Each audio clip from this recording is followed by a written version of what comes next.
Donc, bienvenue à nouveau sur cette webconférence Fixer le bon prix de vente pour mon activité équine. Que vous soyez porteur de projet, à la tête d'une écurie ou encore prestataire de service, cette question est tout à fait centrale dans votre activité. Effectivement, vous devez vendre pour pérenniser votre entreprise et qui dit vente dit prix de vente. Mais comment trouver le juste prix pour mon activité? Et voici quelques pistes que nous allons voir aujourd'hui pour prendre du recul sur ce questionnement, même si bien évidemment, c'est quelque chose de délicat à faire. Alors, nous verrons l'importance du prix de vente et les différents effets du prix de vente sur la demande. Nous verrons l'influence du prix aussi sur la rentabilité économique. Nous parlerons élasticité de la demande au prix. Ne vous inquiétez pas, je vous en dirai un petit peu plus sur ce terme. Et nous évoquerons les démarches utilisées pour la fixation du dit prix de vente. Bien sûr, on parlera aussi du danger de la concurrence par les prix, des modulations possibles du prix de vente et enfin, une stratégie dont vous avez probablement tous entendu parler et qui peut parfois vous attirer, la stratégie low cost. Alors, en premier lieu, l'importance du prix de vente. L'influence du prix sur le volume des ventes résulte en fait de l'interaction de trois mécanismes. L'effet économique de frein à l'achat, on va voir les trois, l'effet psychologique d'image et l'effet sur les attitudes des distributeurs à l'égard du produit. Alors, premier effet, l'effet économique de frein à l'achat. Les acheteurs potentiels d'un de vos produits ou d'un de vos services ont des ressources financières limitées. Le prix du produit ou du service va donc jouer parfois un rôle de frein à l'achat. C'est logique, plus le prix de vente est élevé et plus un grand nombre de clients vont peut-être renoncer à cet achat ou se tourner vers la recherche d'une concurrence potentielle moins chère. Ce postulat, il est à la base de la théorie économique classique. Plus le prix croît, plus la demande diminue. C'est le petit graphique que vous avez sur le côté. Si j'augmente mon prix de vente, mon nombre d'acheteurs vient diminuer. Deuxième effet du prix de vente, l'effet psychologique d'image ou l'effet de marque. Mais l'effet psychologique d'image, c'est peut-être plus parlant. Dans certains cas, l'effet économique de frein qu'on vient d'évoquer est atténué ou contrecarré par l'effet psychologique que peut avoir le prix sur l'image d'un produit. Il arrive en effet que les consommateurs, faute de pouvoir juger objectivement de la qualité d'un produit ou d'un service qui leur est proposé, utilisent le prix comme un indicateur de la qualité. Je suis sûre que ça vous est déjà arrivé. Cette attitude est particulièrement fréquente pour les produits de prestige, comme par exemple le parfum, le champagne, les bijoux, peut-être aussi le vin, et bien également dans notre filière. Vous trouvez des exemples, par exemple les casques d'équitation très haut de gamme, les salles de prestige, etc. Troisième effet, l'effet sur les attitudes des distributeurs à l'égard du produit. Alors, qu'est-ce que ça veut dire? En fonction du prix, certains distributeurs vont pousser ou non un produit, notamment en fonction de la marge qu'ils vont faire sur le produit et du coup sur leur propre intérêt à pousser les ventes de ce produit par un très bon emplacement ou pas du tout.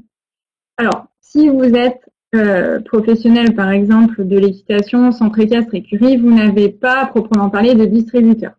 Mais, par exemple, si je vends un casque d'équitation, si j'élève mon prix de vente par rapport à la concurrence et que, par conséquent, les selleries chez qui je suis référencée pour vendre mon casque font plus de marge en me vendant, peut-être qu'elles vont choisir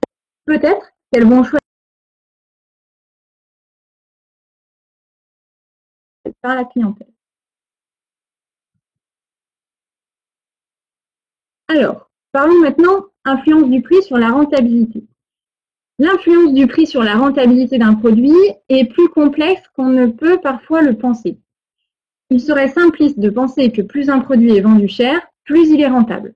Ce n'est souvent pas aussi simple. En effet, la rentabilité d'un produit est la résultante de deux facteurs. La marge unitaire, c'est-à-dire la différence entre le prix de vente et le prix de revient d'une unité du produit, et le volume des ventes, c'est-à-dire le nombre de produits que je vais vendre. Or, le prix de vente a une influence sur chacun de ces deux facteurs. D'ailleurs, parfois, vendre plus, c'est produire plus et donc faire des économies d'échelle ou profiter d'un effet d'expérience, donc faire plus de marge. Voici un exemple avec mon tableau. Dans mon tableau, j'ai deux produits. Le premier produit est vendu 12 €. Le deuxième produit, deuxième hypothèse, on pense que c'est le même produit. Deuxième hypothèse, ce produit est vendu 10 €. Dans ma première hypothèse, le produit est plus cher, je pense que je vais en vendre 100 000 unités par an. Dans ma deuxième hypothèse, le produit est moins cher, donc je pense que je vais en vendre plus. Effet frein du prix de vente diminué, donc je vais en vendre 130 000 unités. Mon prix de revient unitaire, je l'ai calculé. Pour mon produit à 12 €, il est de 7 €. Et pour mon produit à 10 €, il est de 6 € parce que comme je vais en vendre plus, je vais peut-être acheter plus de matières premières, donc peut-être que je bénéficierai de conditions commerciales plus intéressantes. Et de toute façon, grâce à ce volume de production plus important, je vais peut-être aussi faire des économies d'échelle, donc mon prix de revient unitaire est plus faible. Ma marge unitaire, je prends mon prix de vente moins mon prix de revient. Elle est de 5 € dans le premier cas, donc elle paraît plus intéressante que dans le deuxième cas, 10 € moins 6 € égale 4 €. Donc sur la marge unitaire, le produit le plus cher est toujours plus intéressant. Mais par contre, comme je vais vendre plus de produits moins chers, ma marge totale, elle n'est que de 500 000 € sur le premier produit à 12 € et elle est de 520 000 € sur le deuxième produit à 10 €. Donc dans ce cas-là, le produit le moins cher, grâce notamment à l'économie d'échelle et donc à un prix de revient unitaire plus faible, devient le produit le plus rentable. Il ne faut donc pas toujours penser qu'un produit vendu plus cher est plus rentable.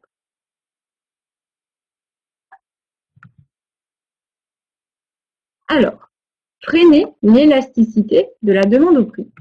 Déjà, qu'est-ce que l'élasticité de la demande? Sans rentrer dans les détails du calcul économique de ce point-là, généralement, on l'a dit, c'est le petit exemple de graphique que vous avez à droite, la demande diminue lorsqu'on augmente le prix grâce à l'effet de frein à l'achat par le prix. Ça, c'est ce qu'on appelle une élasticité négative. En fait, l'élasticité, c'est le fait que la demande varie en fonction du prix de vente. Donc nous, on retiendra que généralement, l'élasticité fait que la demande diminue lorsqu'on augmente le prix. Pour vous donner deux autres exemples, rarement la demande est constante quel que soit le prix, c'est rare, mais ça peut arriver. Pensez à l'essence. L'essence, on voit régulièrement les prix d'essence flamber, mais c'est très difficile de ne plus aller à la pompe parce que le prix de l'essence a augmenté. Donc en général, lorsque le prix de l'essence augmente, la demande reste constante. Et parfois, la demande augmente si le prix augmente. C'est tout à fait l'exemple qu'on a vu en début de webconférence parce que les distributeurs vont pousser le produit et le mettre plus en avant pour eux-mêmes faire plus de marge. Mais on l'a dit, dans le cas général, la demande diminue lorsqu'on augmente, on augmente le prix. Sachez que pour freiner la diminution de la demande, lorsqu'on augmente un prix de vente, les producteurs et les distributeurs aujourd'hui ont mis en place des stratégies. Comme par exemple, rendre la comparaison difficile entre les produits. Peut-être que je vais offrir des services inclus dans mon prix de vente. Peut-être que je vais utiliser un packaging très différent alors qu'en fait, je vends la même chose que mes concurrents. D'une manière générale, retenez que plus un produit est original, ou plus il présente une forte valeur d'image, et plus les clients ont le sentiment qu'il n'est pas possible de le remplacer par un autre. Ainsi, le prix de vente va beaucoup moins faire varier le volume de la demande. Pour vous donner un exemple, lorsque je propose un stage de CSO avec un cavalier médaillé olympique, l'effet d'image est tel que je peux me permettre de mettre ce stage à un prix très élevé, je vais tout de même remplir mon stage. Alors, quelle démarche utiliser pour fixer mon prix de vente? Première démarche que je peux utiliser pour fixer mon prix de vente, la fixation du prix à partir du taux de marge ou des coûts. Premièrement, par rapport au taux de marge, l'objectif est de proposer un prix qui vous permet de gagner un certain montant sur chaque vente conclue.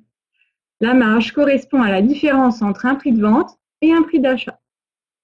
On ajoute une marge que l'on estime raisonnable ou parfois en lien avec le secteur d'activité dans lequel on interagit parce qu'il y a un taux de marge habituel sur ce secteur. L'objectif, bien sûr, c'est de proposer un prix qui vous permet de gagner un certain montant sur chaque vente conclue. Généralement, c'est le cas des selleries qui vont référencer des produits. Elles mettent un taux de marge classique pour gagner leur vie. Bien sûr, la difficulté étant de déterminer cette marge raisonnable. Vous pouvez aussi utiliser la démarche de fixation du prix à partir du coût de revient. Cette démarche est un petit peu plus avancée que la fixation du prix par rapport au taux de marge parce qu'on va tenir compte de l'ensemble des coûts engagés par l'entreprise pour vendre le produit ou le service. Évidemment, les indispensables sont de connaître son prix de revient unitaire, d'avoir un bon suivi de votre comptabilité, voire une comptabilité analytique. C'est extrêmement important pour toute entreprise. Je vous renvoie à 2 webconférences que vous trouverez sur le site de l'IFCE, notamment celle concernant le coût de production et également celle par rapport à l'étude de marché, parce que la deuxième idée pour fixer votre prix de vente, c'est la fixation du prix à partir de la concurrence que vous pouvez connaître, grâce peut-être à l'étude de marché que vous avez réalisée. Alors, la fixation du prix à partir de la concurrence. Cette approche, elle est souvent pratiquée par les entreprises et on distingue 2 méthodes. L'alignement sur le prix des produits concurrents ou la détermination d'un écart optimal. Alors, concernant l'alignement sur le prix des produits concurrents, c'est-à-dire je me place au même prix. Donc, sur les marchés très banalisés, ça arrive régulièrement que les entreprises choisissent de vendre leurs produits au même prix que les principaux concurrents.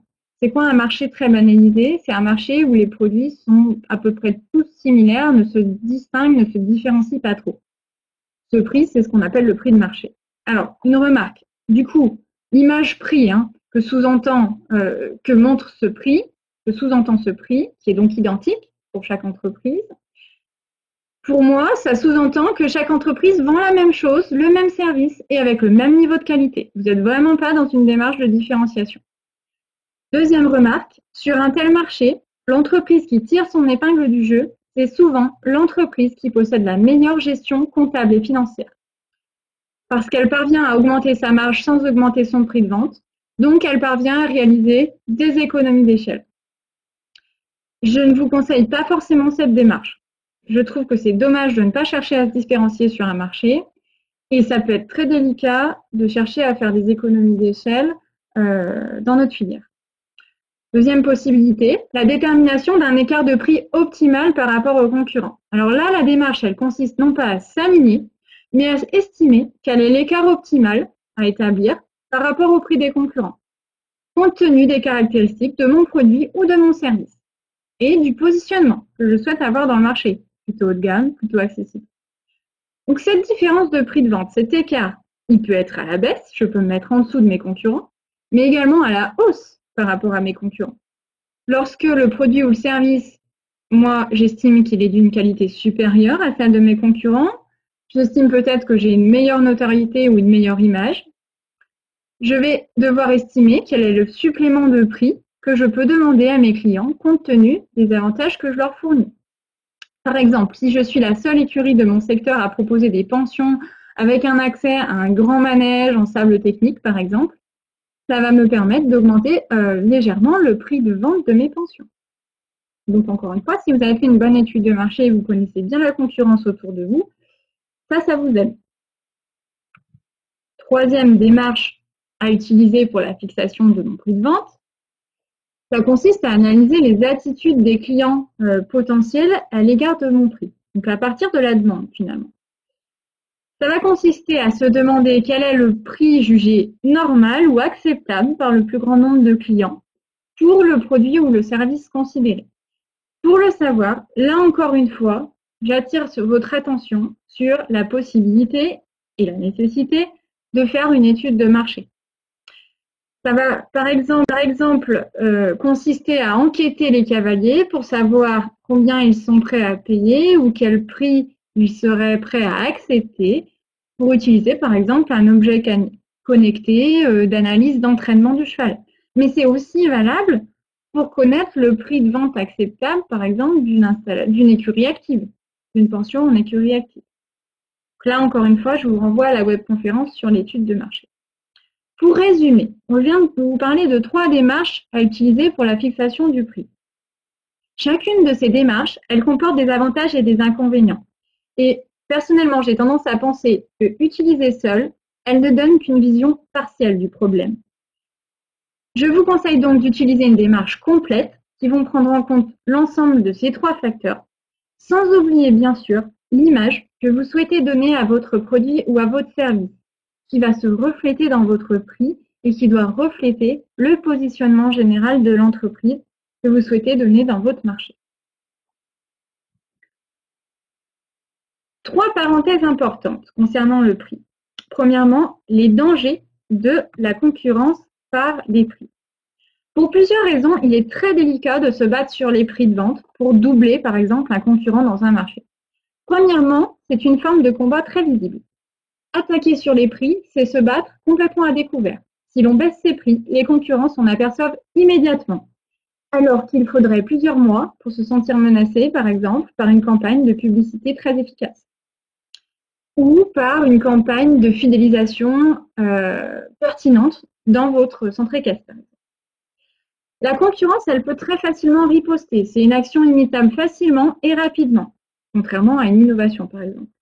Pour vous donner un exemple, il est plus facile pour mon concurrent de baisser son prix de vente d'un cours, son prix de vente unitaire du cours, pour s'aligner sur moi, plutôt que de développer un savoir-faire, des compétences, d'avoir une cavalerie et des moniteurs en équitation western, ce qui peut être mon propre savoir-faire, par exemple.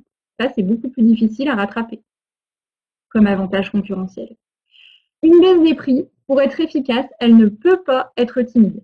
Pour que ce soit attractif pour le consommateur, on estime que sur des petits prix de vente comme moins de 30 € par exemple, il faut baisser au minimum, au grand minimum de 15%. Donc vous passez de 30 à 25 € minimum. Et finalement, pour vous, c'est pas rien en termes de marge. Donc il faut vraiment y réfléchir. Une concurrence sur les prix, elle risque de dégénérer en guerre des prix, c'est-à-dire au final, tout le monde baisse ses prix de plus en plus, au plus possible. Au final, ça élimine les entreprises les plus faibles et ça coûte extrêmement cher aux entreprises les plus fortes qui vont survivre. Et au final, ça ne profite qu'aux consommateurs.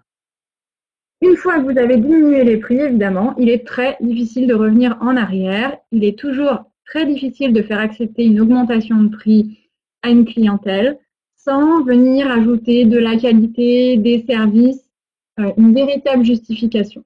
Parce que, évidemment, en tant que consommateur, on n'a pas envie de payer plus cher, ce pourquoi on a toujours payé un prix inférieur. Moi, je vous conseille d'utiliser plutôt occasionnellement la pratique de conditions exceptionnelles, type remise, rabais, qui n'engagent pas l'entreprise à long terme. Alors, on appelle ça la modulation par les prix. Jusqu'ici, on parlait de la politique de prix de vente dans l'objectif de la fixation d'un prix unique pour un produit ou un service. Et en pratique, il est fréquent qu'une entreprise elle soit amenée, pour accroître ou régulariser ses ventes, à vendre un même produit à des prix différents, parfois pour différents types de clientèle ou encore à différents moments dans l'année. N'oubliez pas que vous aussi, vous pouvez utiliser ces outils de modulation du prix de vente. Quelques exemples ici. Premièrement, les remises sur quantité. J'ai un client qui me met 3 chevaux en pension. Je peux faire une remise sur le prix de la 3e pension. C'est pas pour ça que je vais baisser mon prix de vente général pour toutes mes pensions. On peut envisager des escomptes pour paiement rapide ou paiement comptant en fonction du secteur d'activité dans lequel vous êtes. On peut envisager des modulations à caractère social. La SNCF, elle fait bien des tarifs réduits aux jeunes, aux familles, aux personnes âgées. Pourquoi pas envisager dans mon Poney Club, et je pense qu'il y en a beaucoup qui le font déjà, des tarifs décroissants pour les familles qui ont plusieurs pratiquants au sein même de mon école d'équitation.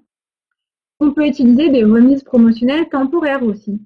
Vous avez effectué 4 stages le dimanche dans l'année, le 5e stage vous est offert, ce qui en réalité revient pour moi à baisser le prix des 5 stages, mais au final, ça incite mes clients à acheter à minima les 4 premiers stages. Enfin, vous pouvez utiliser les variations du prix différentes selon le moment de la vente Et ça, c'est dans le but de lisser les ventes au cours du temps et de mieux rentabiliser sa structure. Si vous constatez par exemple que vous vendez facilement les stages d'été, mais que le stage entre Noël et le jour de l'an a du mal à se remplir, eh bien pourquoi est-ce que ce serait le même tarif à la journée? Les tarifs de la journée de stage à Noël peuvent être plus faibles que ceux en été. Et ainsi vous aider à remplir tout au long de l'année votre structure. D'ailleurs, ces remises temporaires, elles sont vraiment l'occasion à la fois de remercier vos clients fidèles et elles rentrent dans le cadre d'une politique de fidélisation. Je vous renvoie à la webconférence dédiée « Fidélisation client, une arme concurrentielle ». Dernière parenthèse importante, le low cost. Attention à ce modèle économique qui peut paraître tentant pour attirer un maximum de clientèle. Dans une stratégie de prix low cost, c'est vraiment toute une entreprise qui est pensée et configurée autour d'un modèle économique de réduction des prix, obtenu par réduction des coûts. Et ça, c'est capital. Vous ne pouvez pas mener une politique de prix low cost si vous ne maîtrisez pas des coûts de production très faibles. Vous ne survivrez pas. C'est vraiment une stratégie d'entreprise à part entière et ce n'est pas une démarche ponctuelle. Dans une stratégie low cost, l'offre elle est repensée pour proposer que l'essentiel en maintenant un niveau de qualité. L'ensemble du processus de création de valeur il est repensé pour réduire les coûts. Ça veut dire que toute l'entreprise, toute l'organisation de l'entreprise, elle est pensée pour que cette offre essentielle, elle soit produite, distribuée, communiquée dans un coût de revient le plus bas possible. La réduction du prix, on l'a dit, elle doit être pérenne et suffisamment conséquente pour attirer réellement la clientèle et aussi pour interdire aux concurrents traditionnels de s'aligner en permanence sur la baisse de ce tarif. Dans la filière équine, notamment en raison des coûts de structure extrêmement élevés que vous rencontrez dans les écuries ou les centres équestres, ça me paraît difficilement pérenne. Pour conclure sur cette webconférence de fixation du prix de vente, on va rappeler déjà que le prix de vente, s'il est extrêmement critique de bien le déterminer, par plusieurs méthodes, comme on l'a évoqué, ce n'est qu'une des composantes d'un produit ou d'un service. Ne résumez pas votre action générale uniquement à un prix.